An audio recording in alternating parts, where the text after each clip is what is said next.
बड़ी खबर दिल्ली से नगर निगम में स्थायी समिति के सदस्यों का चुनाव के दरमियान जबरदस्त हंगामा देखने को मिला और एक बार फिर से कार्यवाही स्थगित हो गई है। अब से चंद मिनटों पहले कार्यवाही शुरू हुई और कुछ ही मिनटों के बाद कार्यवाही स्थगित कर दी गई है। मेयर का चुनाव हो गया है, डिप्टी मेयर का चुनाव हो गया है, लेकिन स्टैंडिंग कमेटी के सदस्यों का चुनाव होना है, लेकिन वो चुनाव हो नहीं पा रही। जमकर नारेबाजी हुई है। ये फ्रेश नारेबाजी की तस्वीरें हैं क्योंकि रात भर हंगामा हुआ। रात भर तो सो रहे थे। अभी थोड़ी देर पहले जब कार्यवाही शुरू हुई तो सभी पार्षद जगे और वेल में पहुंच गए। मेयर के बिल्कुल सामने पहुंच गए, सचिव के बिल्कुल सामने पहुंच गए और नारेबाजी करने लगे। बीजेपी के पार्षद स्पष्ट मांग कर रहे हैं कि दोबारा आप चुनाव कराइए, नए सिरे से आप वोटिंग करवाइए, और नारेबाजी चल रही थी। साथ ही साथ मेयर ने यहां पर यह भी चेतावनी दी कि जो टूट फूट हुई है सीसीटीवी फुटेज देखा जाएगा, जिसने जो तोड़ा होगा उसकी भरपाई उसी से करवाई जाएगी। सदन की कार्यवाही एक बार फिर से स्थगित कर दी गई है। यह बड़ा अपडेट इसमें आपको दे दें कि स्टैंडिंग कमेटी के सदस्यों का चुनाव तो हो नहीं पाया, लेकिन कार्यवाही 1 घंटे के लिए स्थगित। अमित भारद्वाज संवाददाता हमारे साथ जुड़ गए। अमित, एक बार फिर से कार्यवाही शुरू हुई, उम्मीद थी कि शायद फिर से कार्यवाही चलेगी, लेकिन चंद मिनटों में कार्यवाही 1 घंटे के लिए स्थगित।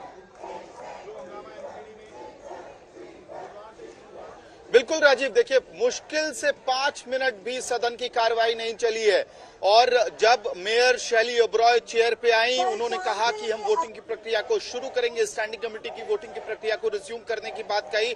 उसके बाद रोल कॉल हुआ। रोल कॉल में नाम था रेखा गुप्ता का। बीजेपी की मेयर कैंडिडेट रही रेखा गुप्ता, जो कल चुनाव हार चुकी हैं। वो वोटिंग डालने के लिए नहीं आई, लेकिन उनके अलावा जो बीजेपी के काउंसलर्स हैं यहां वेल में कूद गए। अभी स्क्रीन आप देख रहे होंगे, स्क्रीन में जो तस्वीरें आपको, दीपक को मैं कहूंगा जूम करके दिखाए, खाली दिख रहा है, लेकिन मुश्किल से 2 मिनट पहले का जो समय था वहां पे बीजेपी के तमाम काउंसलर्स वेल में दिखाई दे रहे थे, नारेबाजी कर रहे थे और शैली ओबरॉय लगातार ये बात कह रही थी कि कोई भी व्यक्ति स्टेज पे नहीं चढ़ेगा। यानी कि मेयर को डर था कि जिस तरह से पूरे रात हालात बने रहे, जहां पे लगातार जो बीजेपी के काउंसलर्स हैं वो चेयर पे, जो स्टेज है उस पे चढ़े, चेयर को डिस्टर्ब किया, पोडियम को गिराया उन्होंने। रेखा गुप्ता खुद जो बीजेपी की मेयर कैंडिडेट थी, उन्होंने बाकायदा वीडियो पे रिकॉर्ड है कि माइक उखाड़ के पोडियम से उस माइक को तोड़ने की कोशिश की थी। ये सब विजुअल्स में आज सुबह हुआ है और पूरी रात हंगामा चलता रहा है राजीव। और एक बार फिर से जब ऐसा लगा कि शायद अब सदन की प्रक्रिया शुरू हो जाए, क्योंकि एक नया दिन है, नए शायद एनर्जी से काउंसलर्स मिलेंगे, लेकिन ऐसा नहीं हुआ।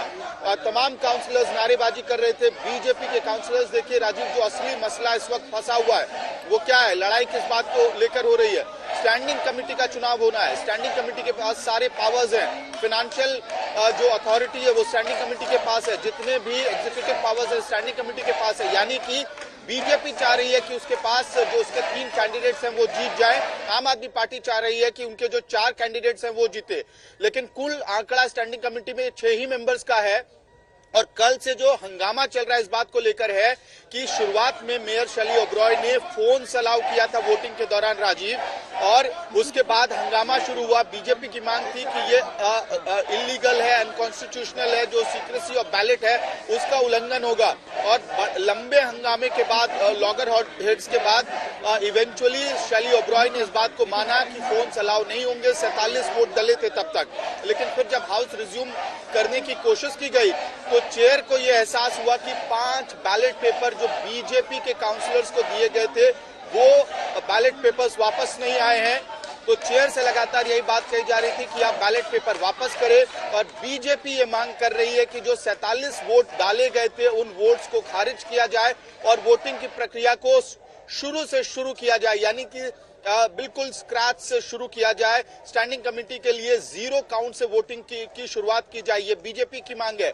और हालात देखिए कि कल शाम 7 बजे से ये जो ठनाठनी हुई है दोनों पार्टियों के बीच में, गहमा गहमी शुरू हुई है, वो आज सुबह तक भी खत्म नहीं हुआ है। 8:30 से ज्यादा का वक्त क्या हो आप गया इस बात में क्लैरिटी माना जाए कि मेयर शैली ओबरॉय नए सिरे से चुनाव नहीं करवाना चाहती, यही वजह की कार्यवाही बाधित हो रही, क्योंकि बीजेपी के पार्षदों की तो एक ही मांग है कि नए सिरे से शुरू कर रहे हैं आप चुनाव? जी बिल्कुल राजीव, देखिए मेयर शैली ओबरॉय नहीं चाहती हैं कि जो वोटिंग की प्रक्रिया है उसको शुरू किया जाए, स्क्रैच से शुरू किया जाए।